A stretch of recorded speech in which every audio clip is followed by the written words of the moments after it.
जनाब ये हमें ये गिरफ्तारियां करना पड़ रही हैं क्योंकि FATF के अंदर पाकिस्तान जो है वो ब्लैक लिस्ट में जाने लगा है।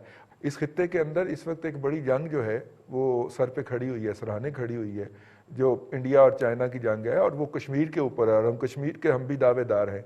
लेकिन उसका top of the line agenda था जी कि फेसबुक और ट्विटर पाकिस्तान में कैसे बंद किए जाएं, क्योंकि इनके अंदर जो है वो 5th जनरेशन मीडिया बार। वैसे मैं मीडिया का तालिब इल्म हूँ जी, और पढ़ाता भी रहा हूँ, पिछले 20 साल से पढ़ा रहा हूँ। मैंने सारी किताबें फरोल मारी हैं जी। अमेरिका में प्रोफेसरों को खत लिखा है जी, नोम चॉम्स्की साहब को भी ईमेल लिखी है, और जो कि दुनिया के अंदर आइकॉन है सहाफत का।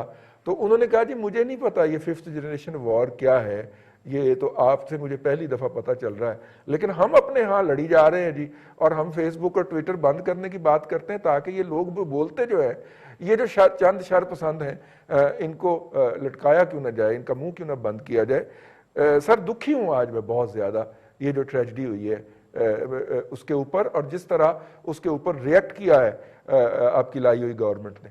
इंटर अफगान डायलॉग का इफ्ताह हो रहा है जी कल ब्रिगेड साहब, सैटरडे के रोज़, और वहाँ पे जो हैं वो आ गए हैं। पोम्पियो साहब भी मुतवक्को हैं जी कल के लंच के अंदर।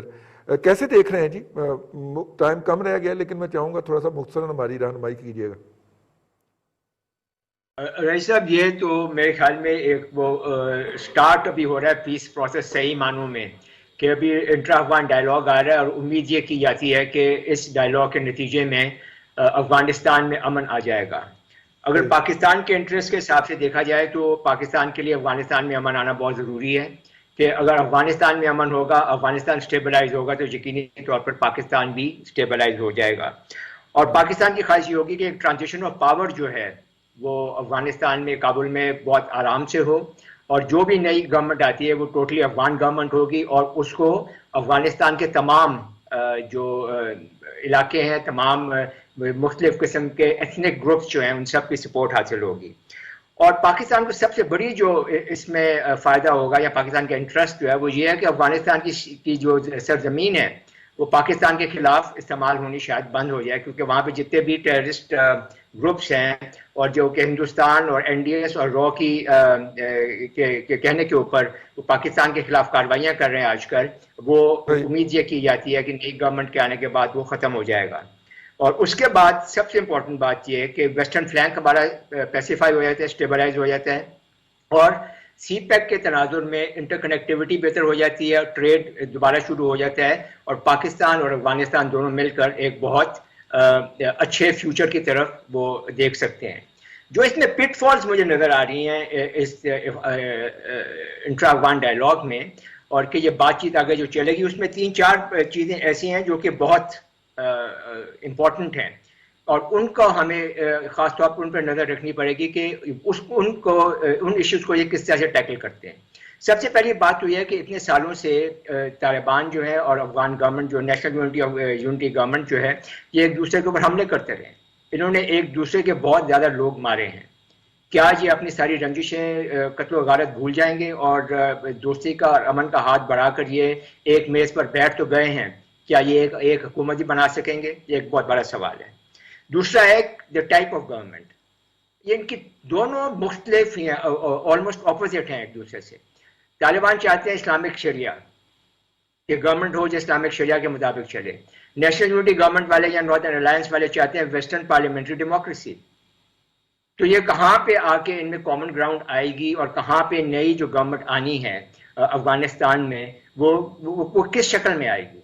उसके लिए मेरे ख्याल में एक नया कॉन्स्टिट्यूशन लिखना पड़ेगा, और वो कॉन्स्टिट्यूशन एक जो मैं एक सजेस्ट कर सकता हूँ, एक हाइब्रिड सिस्टम ये हो सकता है कि इलेक्शंस तो वेस्टर्न एडर फ्रेंचाइज के हिसाब से हो, कॉन्स्टिट्यूशन में इस्लामिक इंजक्शन के मुताबिक तमाम कवानीन हो, और उस तरह से ये दोनों काम मिलकर हो सकते हैं। मगर ये बहरहाल अफगान लोगों का अपना मामला है, वो ही डिसाइड करेंगे। तीसरा बहुत बड़ा इशू है टेररिस्ट ग्रुप्स का। वहाँ पर अभी इस वक्त IS मौजूद है, अलकायदा है, तहरीक तालिबान पाकिस्तान है, जमात उल अहरार है, ETIM है, ईस्ट तुर्कमेनिस्तान इस्लामिक मूवमेंट है, इस्लामिक मूवमेंट ऑफ उज़्बेकिस्तान है, और बेशुमार जो हैं माफियाज हैं और वॉर लॉर्ड्स हैं। अब क्या तालिबान के पास इतनी कुव्वत है कि वो तमाम के तमाम टेररिस्ट ग्रुप्स को वो उनके सरकोबी कर सकेंगे और उनको ख़त्म कर देंगे? ये एक बहुत बड़ा सवाल है।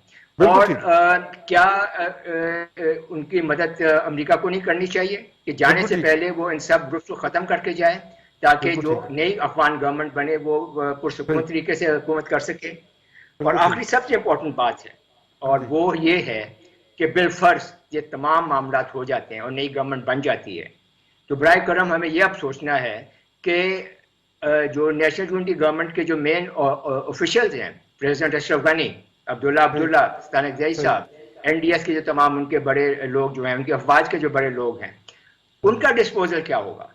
ठीक। क्या ठीक वो ठीक ठीक। अफगान, ये जो नई अफगान गवर्नमेंट बनती है, जो कि जाहिर है कि तालिबान उसको डोमिनेट करेंगे नई गवर्नमेंट को, तो क्या सही। वो उनके नीचे, उनके जेर साया उनके नीचे काम करेंगे, उनके मातहत होकर काम बिल्कुल करेंगे? ठीक। क्या बिल्कुल ये लोग ठीक। मिनिस्टर्स बन जाएंगे, गवर्नर बन जाएंगे ठीक। प्रोविंसेस के? ठीक। तो अशरफ गनी ये साहब ने तमाम आखिरी। वो इश्यूज ठीक। हैं जो कि बहुत हल तलब हैं, और इनके लिए ठीक। बहुत ज्यादा निगोशिएशंस करनी पड़ेंगी। तो ठीक है। ओवरऑल अगर ठीक देखा है। जाए तो कम से कम एक बहुत पॉजिटिव स्टेप है कि इंशाल्लाह अफगानिस्तान में भी अमन आगाज तो आएगा और हुआ है। पाकिस्तान में भी। आगाज तो हुआ है। आपके एक एक जो पॉइंट है उसका जवाब मेरे पास मौजूद है, लेकिन प्रोग्राम का वक्त कम रह गया है, इसलिए वो उठा रखते हैं। जब आपसे मुलाकात होगी तो मैं अर्ज करूंगा। ये तमाम पॉइंट्स जो हैं ये सेटल हो चुके हुए हैं जो आपने रेज किए हैं। भट्टी साहब, अब्दुल्ला साले नायब सदर, अफगानिस्तान पे हमला हुआ परसों, खुदकुश हमला हुआ, उसका हाथ भी जख्मी हुआ, उसका दावा था मेरा चेहरा भी जख्मी हुआ, लेकिन जो वीडियो प्रोग्राम उन्होंने जारी किया, वीडियो मैसेज, उसमें उनका चेहरा जख्मी नहीं था। लेकिन ये ऐन उस वक्त हुआ है जिस दिन ये मुज़ाकरात करने अफगानिस्तान का वफ्द जो था वो दोहा पहुंचा है। तो रुकावटें तो होंगी ना सर, लोग उसमें ये जो अब्दुल्ला साले है ये नॉर्दर्न अलायंस का है ना, ये पाकिस्तान का नाम तो गाली के बगैर नहीं लेता। पाकिस्तान में जितनी भी सरगर्मियां हुई हैं दहशतगर्दी की, ये उसके पीछे रहा है। एनडीएस का ट्रेंड याफ्ता है, सॉरी रा का ट्रेंड याफ्ता है सर ये। देखिए रिजवान साहब, ये उनकी इंटेलिजेंस का भी चीफ रहा है और जी। उसके बाद भी अहम मुद्दों पर रहा है। एक्चुअली मसला ये है कि इस वक्त जो पाक अफगान बॉर्डर है उसके दोनों तरफ तशद्दुद में और तशद्दुद कार्रवाइयों में इजाफा हुआ है। पाकिस्तान के अंदर जो इंसर्जेंसी दम तोड़ गई थी, जो एक अमन आया था, पिछले कुछ अरसे से वाकयात हो रहे हैं, वहाँ पर फोर्सेस पर हमले हो रहे हैं, शहादतें हो रही हैं और उनके जो दहशतगर्द हैं वो भी मारे जा रहे हैं। जबकि दूसरी तरफ भी यही सूरत हाल है। न सिर्फ पाकिस्तान बॉर्डर के साथ बल्कि इंटरनल भी जो वहाँ पे हमले थे उनकी इजाफा हुआ है। इंटेलिजेंस सेंटर एक के ऊपर वहाँ पे हमला हुआ और कुछ इस तरह के अहम टारगेट्स जो हैं वो लिए गए हैं। तो एक तो बात ये तय है कि जो जो अफगान अमल जो है वो अपने किसी नतीजे की तरफ या शुरू होता है और किसी ट्रैक के ऊपर चलना शुरू होता है, तो उस दौरान सबसे पहले इंडिया के हाथ पांव फूटते हैं। उनको लगता ये है कि जैसे ही अफगानिस्तान में अमन हुआ, और ये वो कहते भी अपने मीडिया के ऊपर बड़ा खुलेआम, कोई छुपा के भी नहीं कहते कि वहाँ के जो जंगजू हैं वो कश्मीर में आके लड़ेंगे। दरअसल ये वो खौफ है इंडिया का और राह का जो इनको वहाँ पे सबूताज के ऊपर जो है वो मजबूर कर रहा है, और ये मुसलसल वहाँ पे ऐसी कार्रवाइयाँ कर रहे हैं। फिर बलूचिस्तान के अंदर ऑर्गेनाइज किया टेररिस्ट तंजीमें जो हैं, कलदम तंजीमें जो हैं उनको, और वो भी इन्होंने छतरी प्रोवाइड की। तो बेसिकली ये इसको डिस्टेबल रखना चाहते हैं। और मजे की बात ये है कि जो अमन अमल जिन्होंने शुरू करवाया और जो आगे चला रहे हैं अमेरिकन अपने इनखला के लिए, वो भी इनकी पीठ के ऊपर खड़े हुए हैं। तो अब देखिए ये एक ऐसी लड़ाई बन गई है जिसमें स्टेक होल्डर्स की तादाद ज्यादा, प्लेयर्स ज्यादा हैं और गंद मचना है। ईरान के अपने मफादात हैं उसमें, रीजन के बाकी कंट्रीज जो हैं उनके भी मफादात हैं। चीन भी चाहता है कि वहाँ पे सूरत तब्दील हो और अमन आए। पाकिस्तान का तो प्राइम टारगेट ही ये है कि अफगानिस्तान के अंदर अमन आए ताकि पाकिस्तान में भी अमन आए।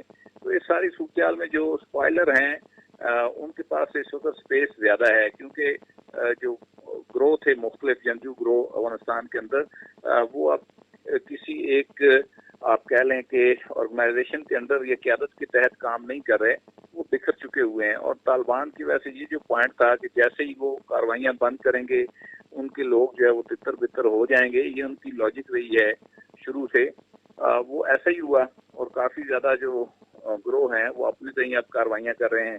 तो ये सारी सूरत हाल में कोई जितनी जल्दी ये अमन अमल जो शुरू हुआ, मुज़ाकरात शुरू हुए, किसी नतीजे के ऊपर अगर ये पहुंच जाएं तो शायद को बेहतरी के चांसेस हैं। अगर ये लिंगर ऑन होता है और इस तरह कार्रवाइयाँ जारी रहती हैं तो ये पीस प्रोसेस जो है खुदा ना खास्ता डिरेल हुआ तो वहाँ पे मजीद खूनरेजी का खतरा है और पूरे रीजन के अंदर डिस्टेबलाइजेशन जो है वो आ सकती है।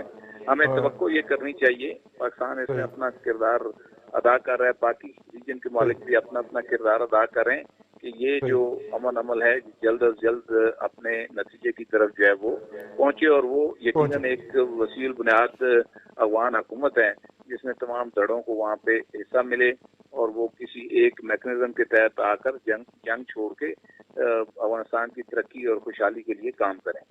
बिल्कुल ठीक है। अपना प्रोफेसर साहब, चीज़ें जो हैं वो डायलॉग की तरफ बढ़ी हैं और अब तक तो उन्होंने कोई नहीं होने दिया अपने वो जो भी चीज़ें थी डिले हुई हैं लेकिन वो ट्रैक पे चल रही हैं।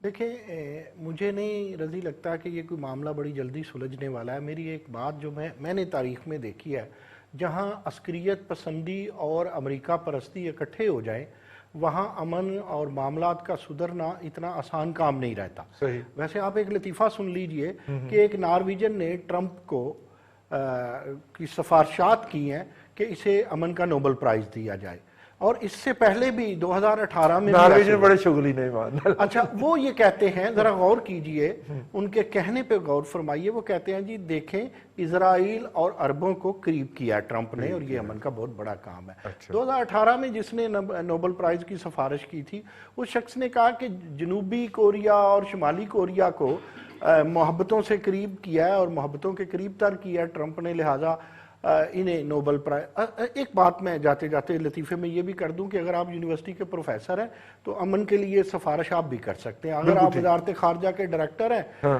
तो आप भी सिफारिश कर सकते हैं किसी मुल्क के सरबराह। सिफारिशें करने में कोई मतलब सिफारिश हो सकती है। चलो तुम मेरी सिफारिश करो ना। लेकिन अर्ज ये है रजी, मुझे कभी कभी लगता है कि ये जो कश्मीर का मामला और अफगानिस्तान का मामला है, ये दोनों मामलात ऐसे हैं कि इसको एक तो राह कभी भी सुधरने नहीं देगी, दूसरा कभी अमेरिका यहाँ अमन चाहेगा नहीं। और तीसरा मुझे ये भी लगता है अफगान के बहुत सारे अफगानियों पे, सब पे नहीं, उन पे भी मुझे शक है कि वो अमन चाहते ही नहीं। बिल्कुल ठीक। तालिबान की छोटी छोटी अपनी पॉकेट्स बनी हुई है, दूसरे ना सारे इकट्ठे बैठते हैं, ना बात कहीं जाती है, ना ये ऐसा हो सकता है। अगर हो सकता है या करवा सकता है तो भट्टी नूं पूछो। भट्टी साहब आखिरी मिनट जे 30 सेकंड जे। रईस साहब, अमेरिका कभी नहीं चाहेगा वहाँ पे अमन हो। अगर अमेरिका अमन करा देगा तो इतनी बड़ी मिकदार में जो असला वहाँ वो बेचता है वो किसको बेचेगा? हमें तो कहाँ बेचना है, उसने इंडिया को बेचना है। तो इंडिया को बेचेगा तो हमें भी कुछ ना कुछ हिस्सा हैसियत जुस्सा मिल जाएगा। सिर्फ इतना है कि जब तक मैं बार बार यही की बात पे मेरी कायम हूँ, मैं फर्म बिलीफ है मेरा कि जब तक तमाम स्टेक होल्डर्स इकट्ठे होकर अमन के मुज़ाकरात की नीयत से नहीं बैठेंगे, ठीक है, वो काम नहीं हो सकता। बिल्कुल ठीक।